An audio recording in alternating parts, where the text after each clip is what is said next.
성경의 기초들 제13과 하나님의 뜻에 관한 교리의 말씀을 나누도록 하겠습니다.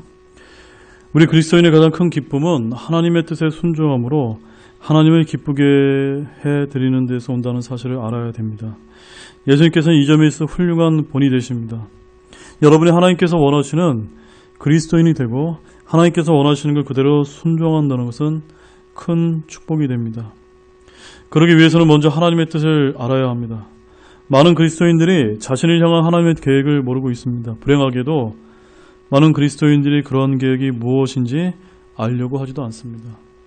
그래서 그들은 하나님의 눈앞에서 불행하고 잘못된 삶을 살고 있는 것입니다. 이번 과의 목적은 여러분이 성경을 통해 하나님의 뜻을 알고 그것에 순종하도록 하기 위함입니다.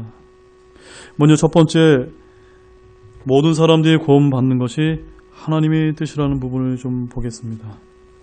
마태복음 7장 21절과 마가복음 3장 35절, 요한일서 2장 17절 말씀을 보게 되면 우리가 하나님의 뜻대로 함으로써 구원을 받았다고 말씀하고 있습니다.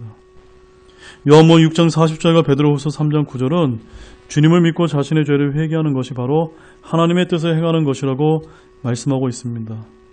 따라서 주님께서는 모든 사람들이 이렇게 하기를 원하십니다. 그 다음에 두 번째로 모든 그리스도인들이 거룩하게 되는 것이 하나님의 뜻입니다. 데살로니가전서 4장 1절에서 7절 말씀은 우리가 생각과 동기와 행동에서 깨끗하고 거룩한 삶을 사는 것이 바로 하나님의 뜻이라고 말씀하고 있습니다. 만약 그리스도인이 악에서 떠나 순결하고 거룩한 삶을 살지 않는다면 하나님께서는 기뻐하지 아니하시고 자신의 계획대로 인도하시는 복을 주실 수 없습니다. 세 번째로 여러분이 모든 일에서 하나님께 감사하는 것이 하나님의 뜻입니다. 데살로니가전서 5장 18절 말씀에 보면 모든 일에서 감사하라. 이것이 그리스도 예수님 안에서 너희에 대한 하나님의 뜻이니라 라고 아주 분명하게 언급되어 있습니다. 네 번째, 여러분이 국가의 법에 순종하는 것이 하나님의 뜻입니다. 베드로전서 2장 13절에서 15절 말씀인데요. 주를 위해 사람의 모든 규례에 복종하되 왕에게는 최고 권위자에게 하듯하고 총독들에게는 악을 행하는 자를 징벌하고 잘 행하는 자를 칭찬하기 위해 그가 보낸 자들에게 하듯하라. 그리하며 하나님의 뜻이니 이것은 너희가 잘 행함으로 어리석은 자들의 무식한 말을 잠잠하게 하려 함이라 라고 되어 있습니다.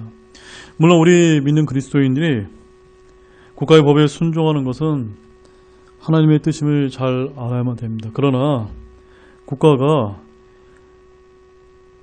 하나님의 말씀을 지키지 아니하고 불법을 행한다면 우리는 이것이 하나님의 말씀에 위배되기 때문에 국가의 법에 순종하지 않을 수 있다는 것 역시도 균형적인 시각을 좀 가질 필요가 있습니다. 다섯 번째로 여러분이 그리스도와 같은 형상이 되는 것이 또한 하나님의 뜻입니다.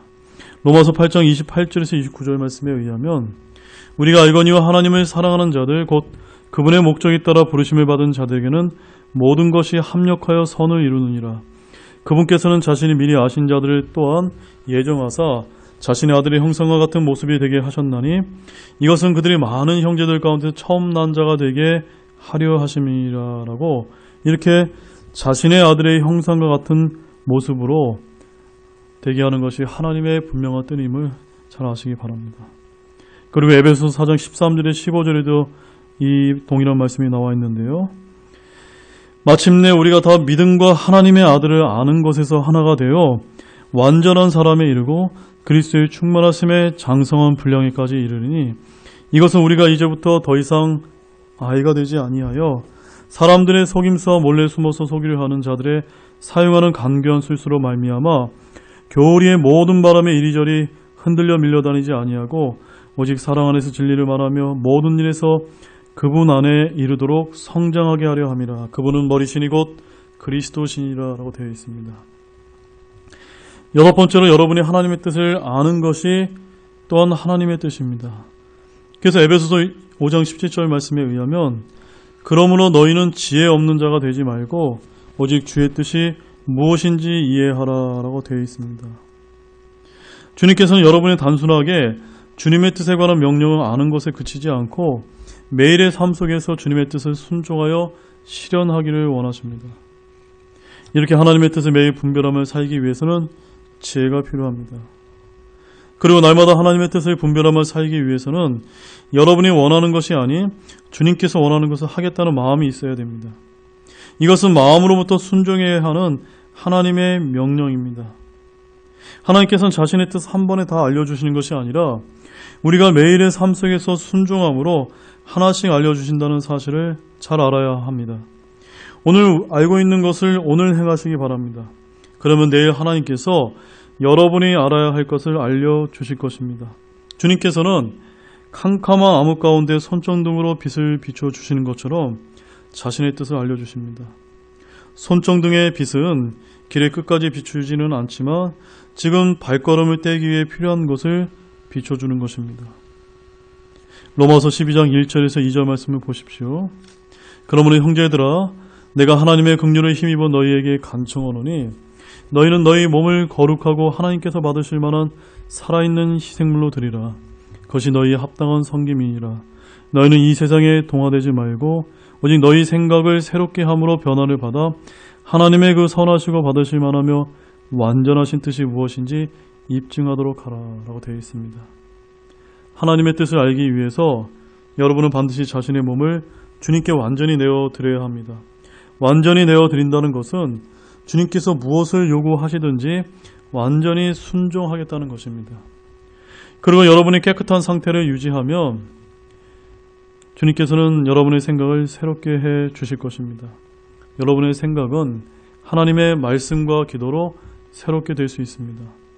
그러므로 만약 여러분이 기도하지 않고 성경을 읽지 않는다면 결코 하나님의 뜻을 알 수 없습니다.